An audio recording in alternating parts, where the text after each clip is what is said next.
Hello everyone, welcome to uranium Guruji. आज हम लोग 11 अक्टूबर से बनने वाले इंपॉर्टेंट करंट अफेयर को यहाँ पर डिस्कस करेंगे। पीडीएफ चाहिए तो इस नंबर पर व्हाट्सअप करें या फिर टेलीग्राम चैनल भी मेरा ज्वाइन कर सकते हैं, लिंक डिस्क्रिप्शन में दिया हुआ है। चलिए स्टार्ट करते हैं आज का वीडियो। पहला क्वेश्चन है कि हाल ही में साहित्य का नोबेल पुरस्कार किसे मिला है 2024 वाला? तो ये मिला है हान कॉन को। किसको मिला है? हान कॉन इनका नाम है। ये कोरिया से बिलोंग करती हैं, साउथ कोरिया से। क्यों मिला है? तो royal Swedish academy of science ने उनके गहन काव्यात्मक गद्य को सम्मानित किया है, इसकी वजह से उनको दिया गया है, जो कि ऐतिहासिक आघात और मानव जीवन की नाजुकता को उजागर करता है, इसलिए इनको यह अवार्ड दिया गया है। ये है फोटो में हान कॉन्ग। अभी तक 3 फील्ड में ये नोबेल प्राइज़ दिए जा चुके हैं। किस फील्ड में? तो केमिस्ट्री में, मेडिसिन में और फिजिक्स में। तो केमिस्ट्री में देखते हैं, डेविड बेकर को मिला कंप्यूटेशनल प्रोटीन डिजाइन, और डेमिस और हास्बिस व जॉन एम जम्पर को मिला है प्रोटीन स्ट्रक्चर के अनुमान लगाने के लिए। तो ये हो गए केमिस्ट्री वाले। मेडिसिन में किसको मिला है? तो 2024 मेडिसिन का नोबेल पुरस्कार मिला है विक्टर एम्ब्रोस और गैरी रुआकुम को मिला है माइक्रो आरएनए खोज के लिए। फिजिक्स यानी भौतिकी की बात आती है तो नोबेल पुरस्कार भौतिकी में इसको मिला है हाफील्ड और जेफरी ई हिंटन को चुना गया इस बार। जॉन हाफील्ड और जेफरी हिंटन को मशीन लर्निंग को सक्षम बनाने के लिए यह अवार्ड को दिया गया। तो इसको ध्यान रखें, 4 नोबेल प्राइज अभी तक मिल चुके हैं। और थोड़ा सा इसका स्टैटिक पॉइंट रिवाइज कर लेते हैं। मैं 3 दिन से लगातार आप लोग को रिवाइज करा रहा हूँ इसको। तो नोबेल प्राइज के पुरस्कार की बात करेंगे तो 1901 में इसकी शुरुआत हुई है। स्वीडिश वैज्ञानिक अल्फ्रेड नोबेल की याद में स्टार्ट किया गया है। अल्फ्रेड नोबेल ही हैं जिन्होंने डायनामाइट के बारे में सबसे पहले खोजा था। नोबेल पुरस्कार कुल 6 क्षेत्रों में दिया जाता है: medicine, physics, chemistry, literature, economics और पीस। इकोनॉमिक्स वाला बाद में स्टार्ट हुआ 1968 में, इसको भी ध्यान रखना है। अगला क्वेश्चन है, विश्व टेस्ट चैंपियनशिप में 5000 रन पूरा करने वाले दुनिया के पहले बल्लेबाज कौन बन गए हैं? तो यह है इंग्लैंड के जो रूट। कौन है? इंग्लैंड के जो रूट हैं। और अगर टेस्ट मैच में सबसे ज़्यादा रन की बात करेंगे तो 15,921 रन बनाए गए हैं। किसके द्वारा? मास्टर ब्लास्टर सचिन तेंदुलकर की वजह से। T20 वर्ल्ड कप 2024 की हम लोग यहाँ पर बात करेंगे। सारे इंपॉर्टेंट क्वेश्चन। होस्ट कौन रहा था इस बार 2024 में? तो यूएसए रहा था और वेस्ट इंडीज रहा था।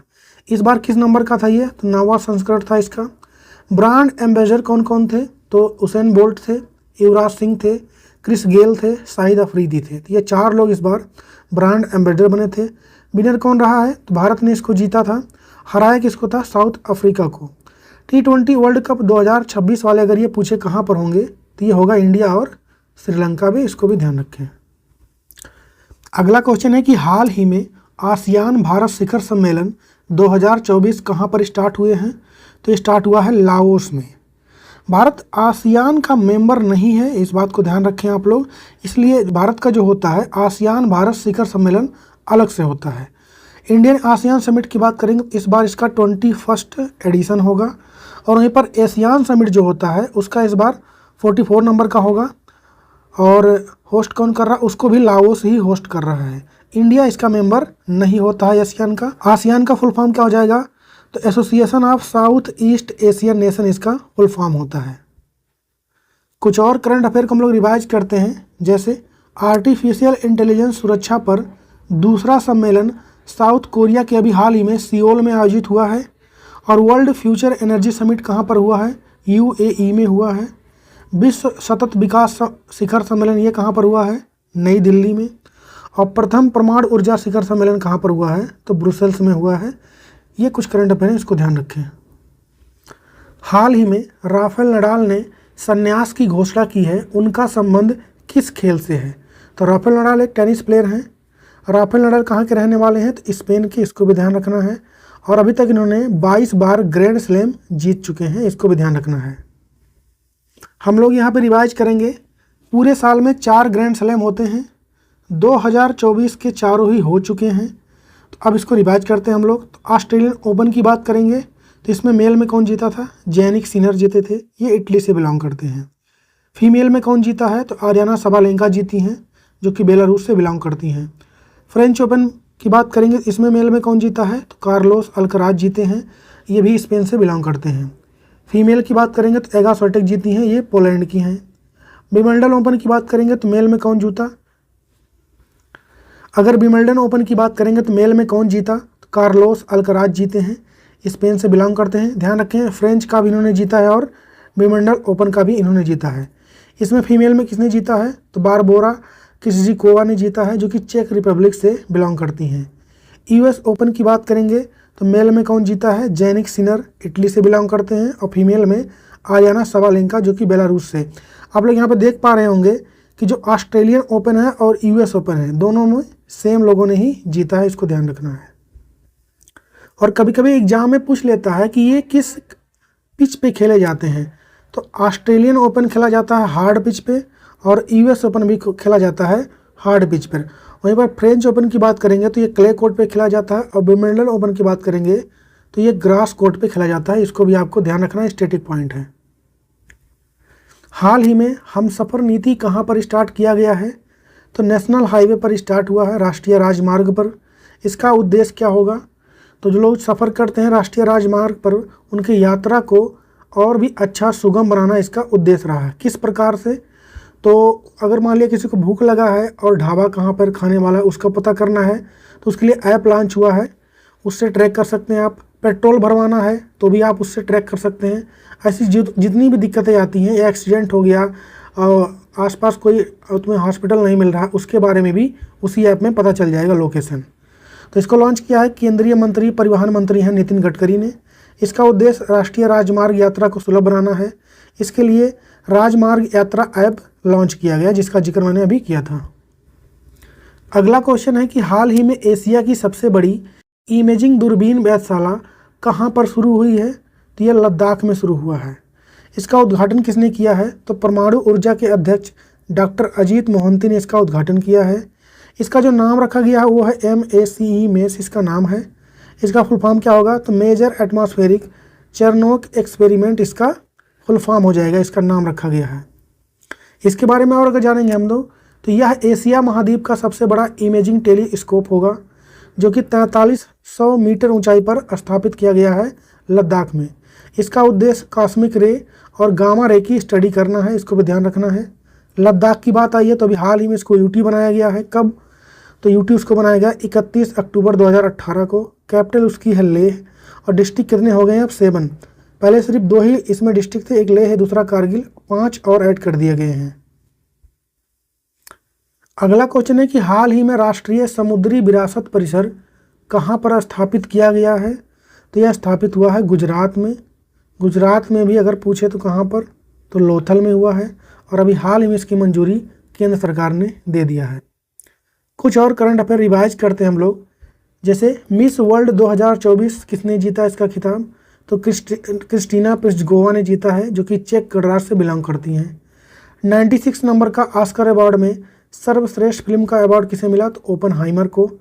69 नंबर के फिल्म फेयर अवार्ड 2024 में सर्वश्रेष्ठ फिल्म कौन सी रही, 12th फेल रही है। विनोद चोपड़ा इसके डायरेक्टर थे।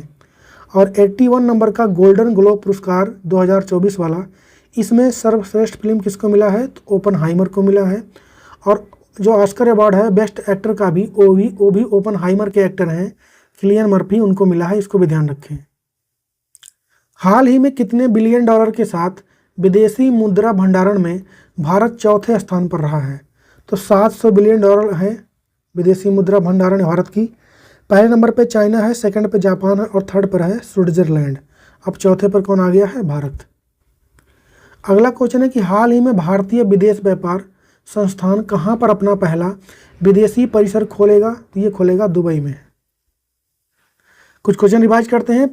भारत के पहले स्किल इंडिया सेंटर का उद्घाटन कहाँ पर हुआ है, तो उड़ीसा के संबलपुर में। सेमीकंडक्टर नीति को लागू करने वाला पहला राज्य कौन बना है, तो गुजरात। ट्रैफिक ऑडिट करने वाला पहला राज्य कौन बना, बिहार। समान नागरिक संहिता लागू करने वाला पहला राज्य ये बना है उत्तराखंड। अगला क्वेश्चन है वर्ल्ड चैंपियनशिप, ये वर्ल्ड चैंपियनशिप नहीं होता, world championship pickleball. World pickleball championship series की मेजबानी कौन सा देश कर रहा है इस बार, तो ये पहली बार हो रहा है, भारत इसकी मेजबानी करेगा। स्पोर्ट्स से रिलेटेड कुछ क्वेश्चन देखते हैं हम लोग। वर्ल्ड एथलेटिक अल्टीमेट चैंपियनशिप 2026 इसका आयोजन कहाँ पे होगा, हंगरी में होगा। AFC वुमेन्स एशिया कप 2026 कहाँ पर होगा, तो ये होगा ऑस्ट्रेलिया में। और AFC वोमेंस एशिया कप 2029 ये कहाँ पर होगा? तो उज्बेकिस्तान में। 2027 फीफा वोमेंस वर्ल्ड कप ये कहाँ पर होगा? तो ब्राज़ील में। और आज का होमवर्क क्वेश्चन है आप लोग के लिए कि हाल ही में 2024 का रसायन में नोबेल पुरस्कार किसे मिला है? इसका जवाब छापिए आप लोग कमेंट में। हम लोग करेंगे कल के क्वेश्चंस का क्विक रिवीजन। 2024 का रसायन में नोबेल पुरस्कार किसे मिला है? 3 लोग को, डेविड बेकर, डेमिस हसाबिस और जॉन एम जम्पर को मिला है, 3 लोगों को। 38 नंबर के राष्ट्रीय खेल का आयोजन कहाँ पर होगा? तो यह होगा उत्तराखंड में। भारत चौथी ISSF जूनियर शूटिंग विश्व चैंपियनशिप 2024 की पदक तालिका में किस स्थान पर रहा है? पहले स्थान पर। अजीत विनायक गुप्ते किस देश में भारत के नए राजदूत बने हैं? तो जर्मनी में। दक्षिण पूर्व एशिया का WHO क्षेत्रीय समिति की बैठक कहाँ पर हुई है इस बार? तो ये हुआ है इंडिया के न्यू दिल्ली में। और हाल ही में ब्रिटेन ने मॉरिशस को किस द्वीप का अधिकार सौंपने की घोषणा की है? चागोह, इंडियन ओशियन में है ये।